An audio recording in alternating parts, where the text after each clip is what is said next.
Саламатсыздарбы?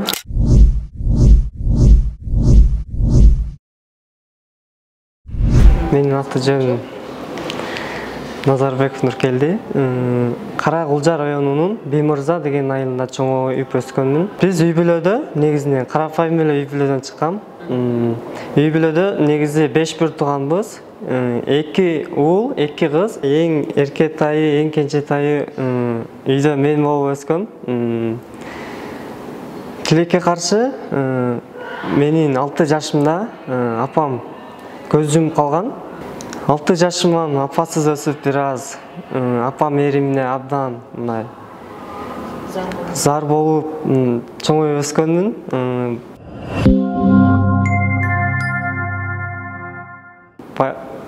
Балалык кыялдарым бери мен бала кезимен негизинен үй жумуштарын кылып, агаларымын, атамдын кирлерин жууп, ушул жумуштарды мен кылчумун кичинекей болгондуктан. Эжелерим болсо балалык кыялдарым бул негизинен үй жумуштарын кылганына байланыштуу кулинарияга абдан кызыкчумун мен. Кулинарияга кызыгып, окунуп бүткөндөн кийин кулинарияга тапшырам деп кыялданып жүрчү элем. Азыр менин кыялдарым өзгөрдү. Спорт чөйрөсүнө келгендигимден байланыштуу менин кыялдарым өзгөрүп кетти.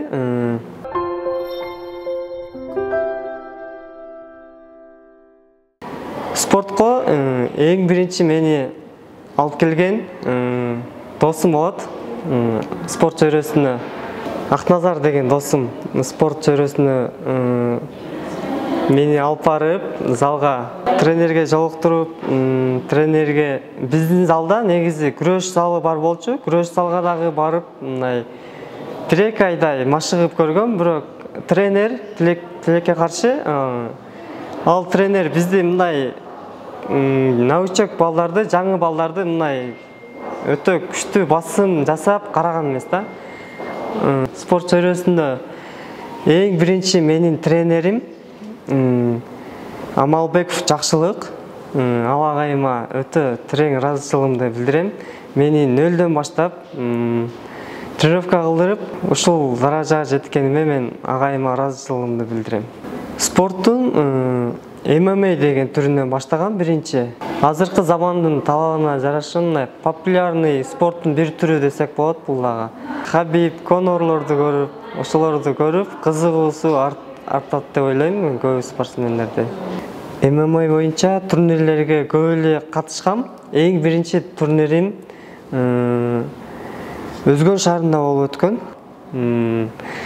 Биринчи спорт чөйрөсүнө кирип, спорт сферасына кирип баштаганда мен 3-чү орунду алып калгам. Кийинки турнирлерде уже айылда жүрүп биз Ошко келгенбиз. Ошто болуп өткөн турнирлерде мен 2-чи орунду алдым.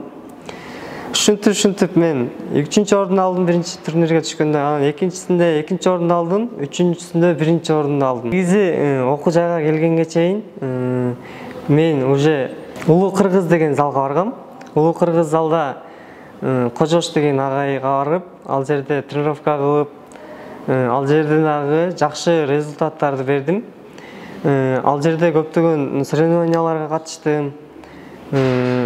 Мен бир эле ММА эмес, кикбокс эмес, ушу сандага дагы түшкөм. Ушу санда спорт, ушу санда да Ошто болуп өткөн турнирлерде көптөгөн жеңиштерге жеткем. 2022 жылы ушу санда боюнча Кыргыз чемпионат жылына бир болот. Ош шаарында болуп өткөн турнирде тилекке каршы мен турнирде полфиналда жаракат алып, колум сынып калган, травма алып калып, ал бойдон баш тарткам. Мухаммед Садык агайыма келип, кикбокс чөйрөсүнө өттүм. Кикбокс чөйрөсүндө 2023 жылдан баштап мен кикбокс чөйрөсүнө өтүп, кикбокста машыгып баштадым. Кикбокс бул мен үчүн хоббим десем болот.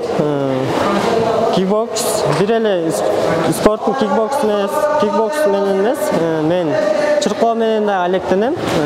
өзүбүздүн университеттин атынан универсиадаларга чыгып жүргөм. Жеңил атлетика боюнча дагы жакшы результаттарды көрсөткөм. Кикбокс мага жаккан мындай. Кикбокста стойкада урушасың, урасың, тебесиң. ММАда болсо чыгытасың, урасың, болевойго тартсаң болот. Мага мен өзү мындай стойкам жакшы болгондуктан кикбокска кызыгып калдым. Чемпионат Кыргызияда 3-чү месттен алып калдым Тилекке каршы. Көп өтпөй эле жылына бир болуп өтчү. Жемчужинага Ысык көлдө болуп өткөн турнирде ал жакта 2-нчи орунду алдым. Ал жакта атаңдаштарым аябай күчтүү, соперниктер. Өзүмө спорттун ММА, кикбокс, ушу санда, бокска да катышкам. Азыр мен азыркы учурда ММАга өтсөмбү деп жатам. Эсенбек уулу Баяман деп бул жерде көпчүлүгүңүздөр эле таанысыздар. Ушул ОГПге келип тренировкамды Кудайым буйруса баштайбыз.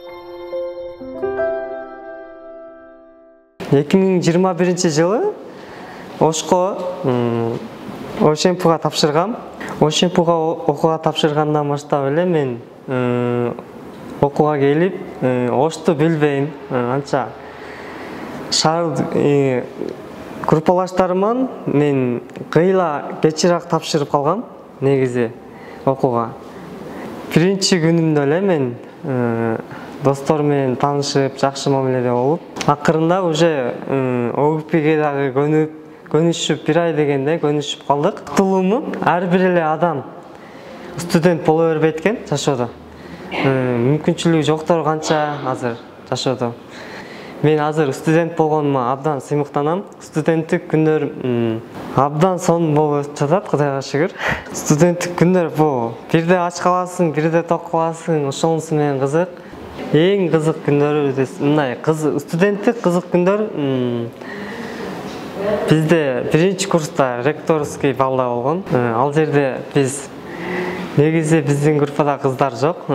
Ал жерде кыздар менен сүйлөшүп, таанышып, студенттик күндөр, кызык күндөр алдыда, көп эле күндөр алдыда деп ойлоп жатам азыр. Эртең менен эле алгачкы эртең менен эле мен 6:30 турам. 6:30 туруп,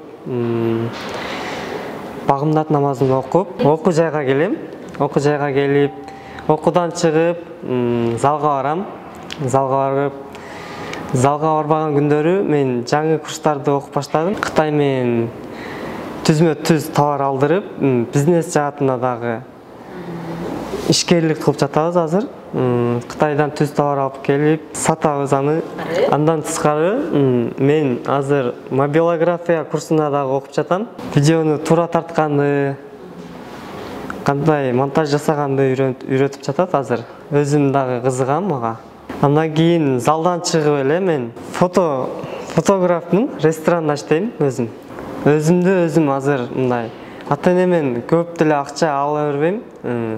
Өзүмдү өзүм каржылаганга аракет кылам. Кичинекейиме баштап эле уже тирегиликке мындай аралашкам да эрте эле.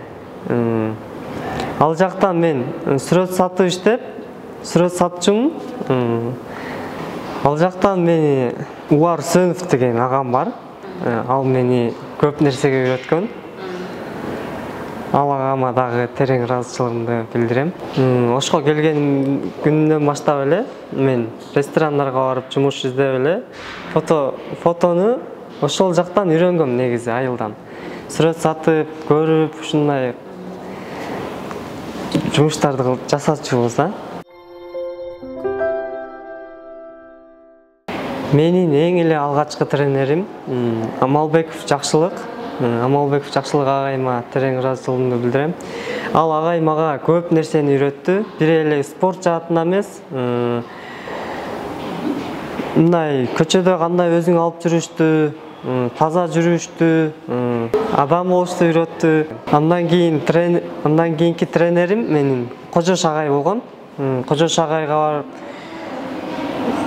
ал жерде көп балдар тренировка кылгандыктан, ал жерде көп балдар мындай таанымал балдар көп да. Ал жерде мени мындай жакшы эле карап, мындай спорт чөйрөсүндө өстүрдү. ал агайыма дагы рахмат. Андан кийин тренерим Эркинбаев Садык агайыма келип, кикбокс чөйрөсүндө машыгып, азыркы учурда машыгып жатам. Балага өзгөчө мамиле кылат, мындай. Ар бир бала менен мындай иштешип, ар бирине көңүл буруп, мындай өстүрүүгө аракет кылат да, болгон күчүн бизге арнайт да агай спорт чөйрөсүндө.